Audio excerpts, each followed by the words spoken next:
Welcome back to my YouTube channel. दोस्तों, आज फिर से हम लोग कुछ महत्वपूर्ण प्रश्न आपके लिए लेके आए हैं, तो चलिए स्टार्ट करते हैं बिना विलम्ब किए हुए।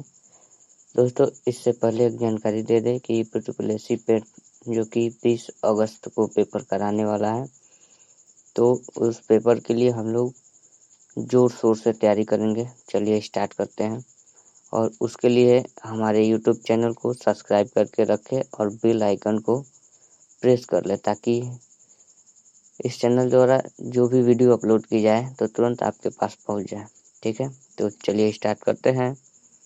पहला प्रश्न है, 40 डेसिबल शोर का स्तर निर्धारित किया गया है।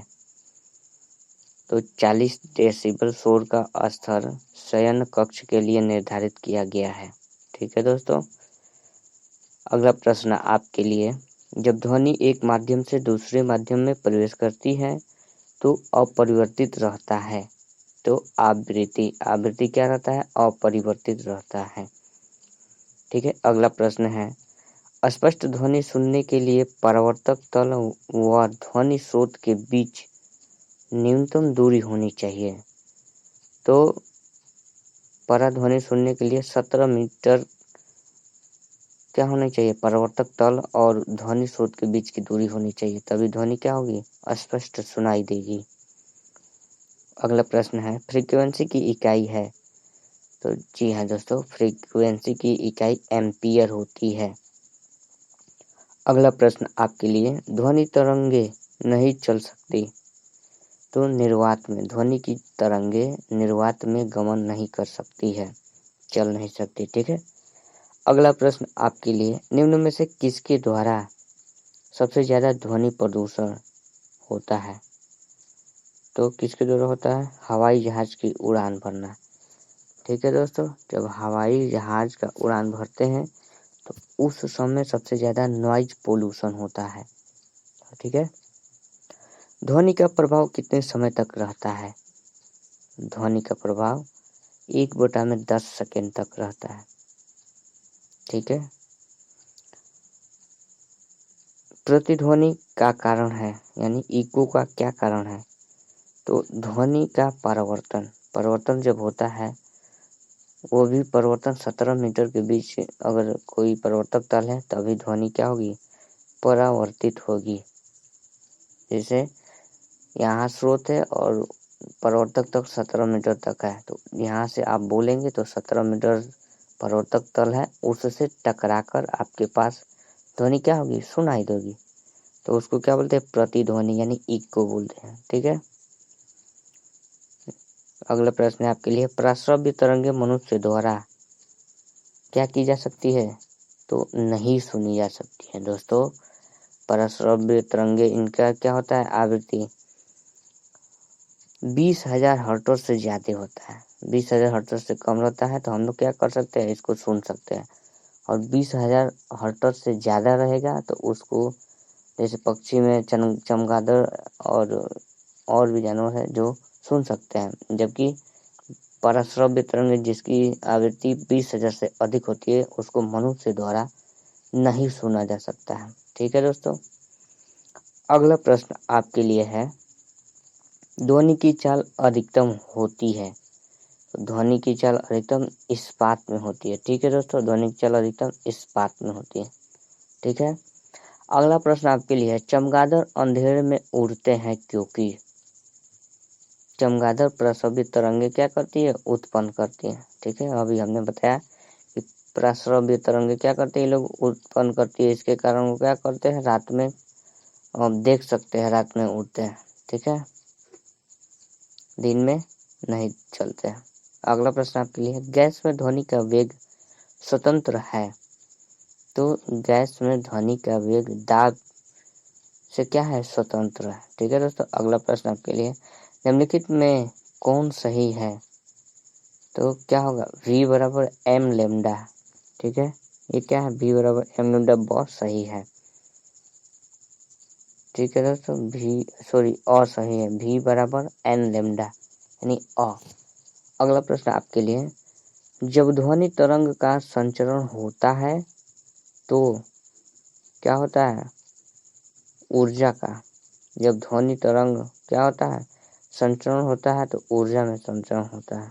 ठीक है दोस्तों, अगला प्रश्न आपके लिए, ध्वनि का वेग निम्नलिखित माध्यम में से घटते क्रम में नहीं है। तो हीरा, कांच और पानी, इसमें क्या है, ध्वनि का वेग घटते क्रम में नहीं है।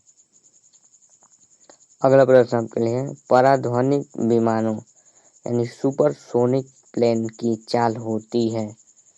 तो सुपरसोनिक प्लेन की चाल क्या होती है, ध्वनि की चाल से अधिक होती है दोस्तों। ठीक है, अगला प्रश्न आपके लिए है, 0 डिग्री सेंटीग्रेड पे हवा में ध्वनि का वेग होता है। तो 0 डिग्री सेंटीग्रेड पे दोस्तों 332 मीटर पर सेकेंड होता है। ठीक है, अगला प्रश्न आपके लिए है, हवा में ध्वनि तरंग होती है। तो हवा में ध्वनि तरंग अनुदैर्ध्य होती है। ठीक है, नेक्स्ट है, निम्नलिखित में से किसके परिवर्तन से वायु में ध्वनि का वेग परिवर्तित नहीं होता।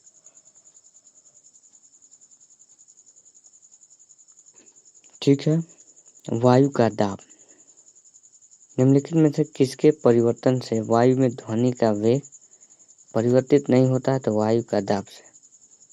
अगला प्रश्न आपके लिए है, ध्वनि की गति सबसे ज्यादा होती है। तो ध्वनि की गति आर्द्र हवा में क्या होती है, सबसे ज्यादा होती है 30 डिग्री सेंटीग्रेड पर। ठीक है, जब एक खाली बर्तन में जल भरा जाता है तो उसका आवृत्ति क्या होती है, बढ़ती है। बात समझ में आई। वस्त्र उद्योगों के अपशिष्टों में होती है। तो पीएच उदासीन पीएच का होता है। क्या होता है, उदासीन। मध्य प्रदेश प्रदूषण नियंत्रण मंडल एमपी पोल्यूशन कंट्रोल बोर्ड ने उद्योग से निकलने वाले प्रदूषित जल का बीओडी मान निर्धारित किया है। तो 30 मिलीग्राम पर लीटर। ठीक है, अगर पीएच 10 है तो अपशिष्ट होगा क्षारीय। पीएच 10 है तो अपशिष्ट कितना हो जाएगा, क्षारीय हो जाता है।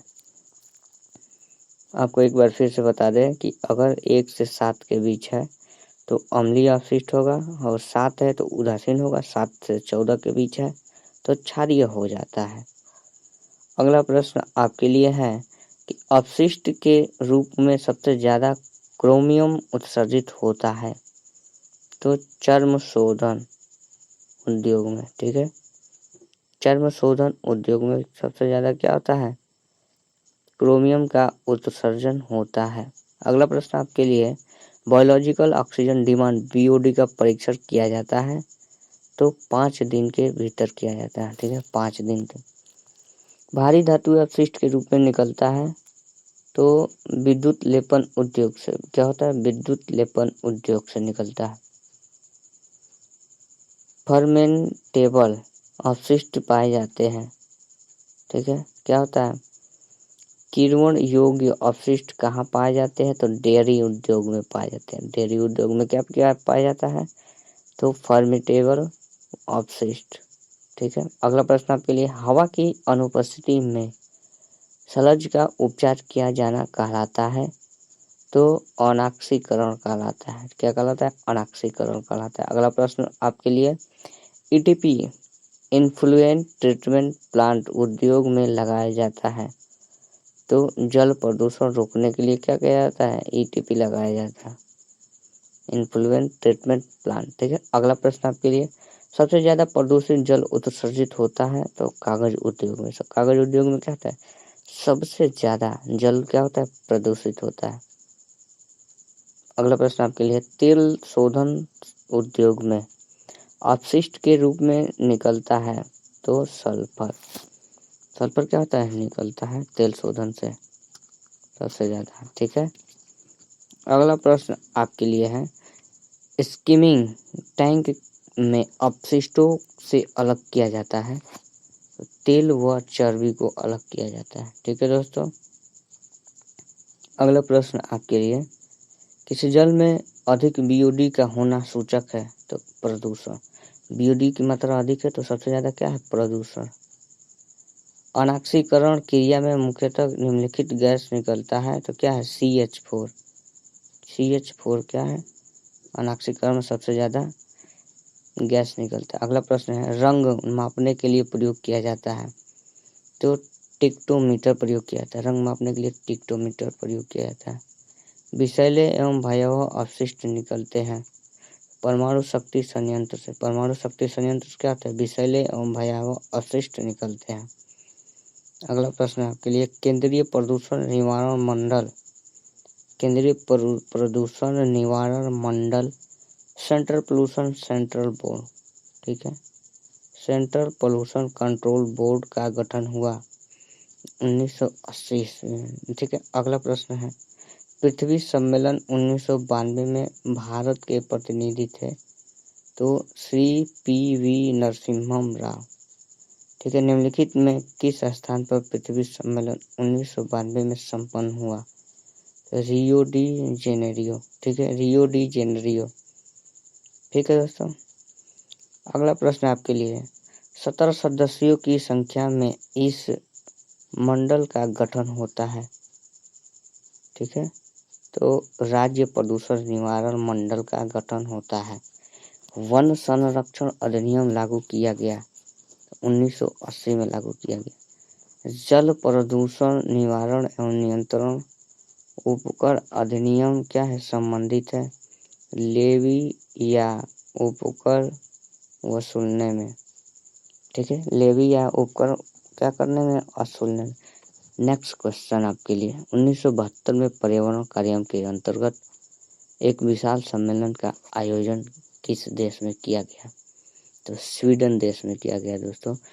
अगला प्रश्न, अनुच्छेद 48 और संबंधित है, तो प्रदूषण से संबंधित है। अगला प्रश्न है आपके लिए, भूमि, नदी, तालाब, समुद्र एवं वायु को प्रदूषण से मुक्त रखने के लिए किस अधिनियम में कहा गया है, तो पर्यावरण संरक्षण अधिनियम 1986 में कहा गया। अगला प्रश्न आपके लिए, वायु प्रदूषण रोकने के लिए सर्वप्रथम एक्ट बनाया गया था, क्या बनाया गया था, तो बंगाल स्मोक न्यूसेंस अधिनियम बनाया गया था। दोस्तों यह जानकारी अगर अच्छी लगी तो लाइक शेयर सब्सक्राइब जरूर करें, और सब्सक्राइब करते वक्त बेल आइकन को प्रेस करना ना भूलें, ताकि हमारा हर एक वीडियो आप तक पहुंच सके, ठीक है दोस्तों, धन्यवाद।